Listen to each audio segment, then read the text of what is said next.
We'll take you on the hard water. We'll drill a few holes, set up some gear, and land a couple of beautiful fish. Hello everyone, I'm Don Jacobs, and I'm here at a frozen lake at Gouldsboro State Park, and we're gonna go wild with Discover NEPA doing a little ice fishing. Now, my dear friend Charlie Prula, after he retired, he fishes more than anybody I know, and he loves ice fishing. He's got all the gear, he's gonna show us how it's done, and hopefully we'll catch a couple of fish. So here we are, we're at Gouldsboro State Park Lake. The wind's blowing a little bit. What do you think ice-wise? How much do you think we're gonna get out there? Judging from the other lakes I've been at in the Poconos, I'm thinking maybe 9 or 10 inches. The snow has kind of arrested it a little bit, so it's not going to be as deep as it should be or as thick as it should be. So how thick do you like it, and do you feel comfortable? I won't go out on anything under 5 inches or so. You have to give yourself that little bit of leeway. I know they say 4 inches, but if you walk into a spot where there's a spring or an obstruction, the ice might only be 2 inches. So I like that little inch or two extra.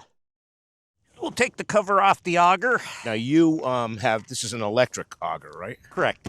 All right, I'm gonna pull that out of the way there. This has a reverse feature to it as well. It's 24 volt. Right. But generally we don't need it. And all you do with this is depress the trigger, okay, which releases it, push the power button.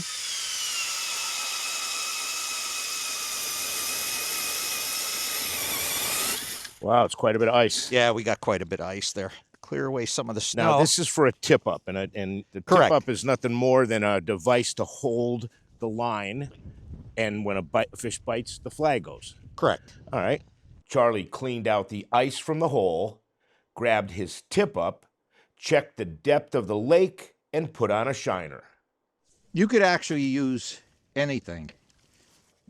You know, you could use a wax worm. And this is a medium shiner. We hook it right behind the dorsal, not too deep that you hit the spine. Put that through, and now you just drop it down the hole. Let the weight take it down. Now we set our flag. Wind is coming from, I believe, this direction. Right. So what we'll do is we set our flag up so that it's facing into the wind. If you face it the other direction, you're going to end up getting They just wind keep blowing flags. up and everything. Yeah, it'll blow right. So we're allowed a couple of these on the water, right? You're allowed 5 devices, so you could do 5 tip-ups.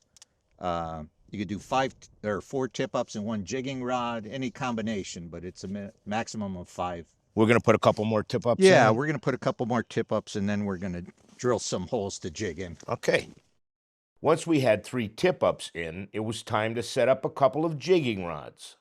Charlie measured the depth of the water again and sets the bobber so the bait will float about a foot from the bottom.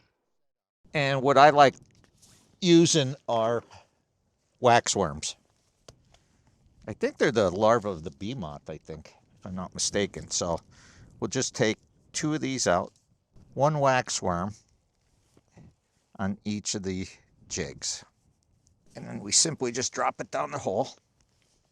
So what I like to do is every couple seconds, just give it a little bounce, and it gives it that little bit of flash. So down there, those little silver jigs that you have are doing a little dance? Yeah. It didn't take long for the fish to find the bait. I got one. Oh, small bluegill. A small little bluegill. We're going to release this guy.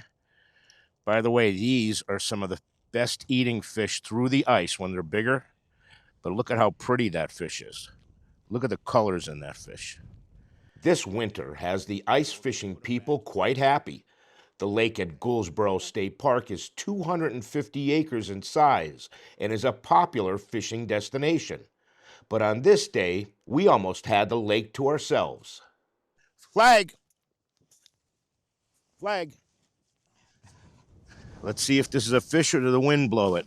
Well, because of the snow in it, we can't see where the button is. Got him? Yep. What do we got? Pickerel. Pickerel. Nice job. Nice job. And I do believe Yeah, the hook popped out. Nice, Just a small one. nice. Good job. What happens is when the fish pulls on the string, it kicks this over and releases the flag. Just like that. And that's what we just saw here. Caught the pickerel. How long have you been ice fishing? I think we started ice fishing, what was it? Probably 45 years ago. I remember we went out with your grandfather's old gear the first time we tried it.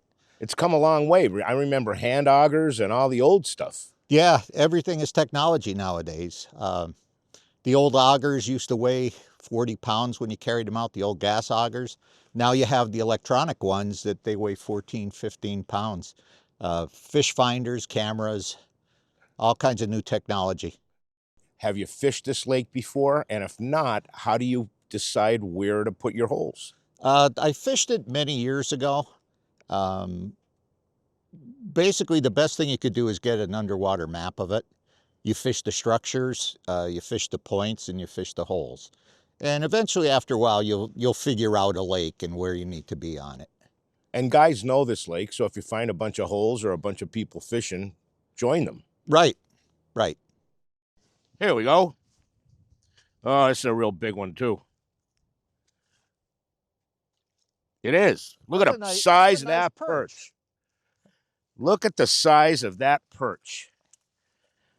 That is worth taking home and filleting, although I am going to release it today. But look at the size of this perch. That's a beautiful perch. That's a gorgeous perch. Yeah. Yeah, so let me tell you. So I got a buddy who's got an electric auger who supplies all the bait, all the fishing poles, and I get to catch the biggest fish so far of the day. Thank you, Charlie. You're welcome. Charlie is a retired state policeman and can't wait for the ice fishing season to start. You can say he's a diehard. Got one? There we go. Ooh, that's got a little pull to it. Probably a pickerel.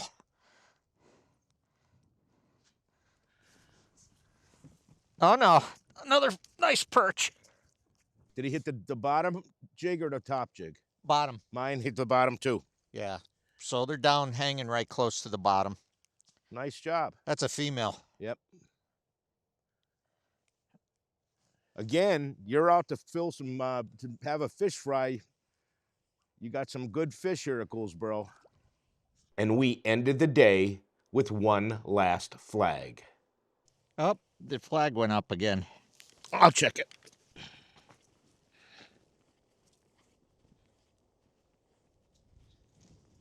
I think we may have a fish.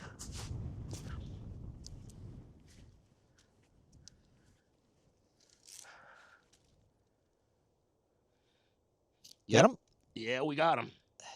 Oh, my goodness. Look at that. That's a dandy bass. Look at that. Gouldsboro State Park. On him, you know. Of course, we got to say thank you to Charlie Prula for showing us and allowing us to use his gear. And for this episode of Go Wild with Discover NEPA and all the other episodes, you can go to discovernepa.com or you can subscribe on YouTube.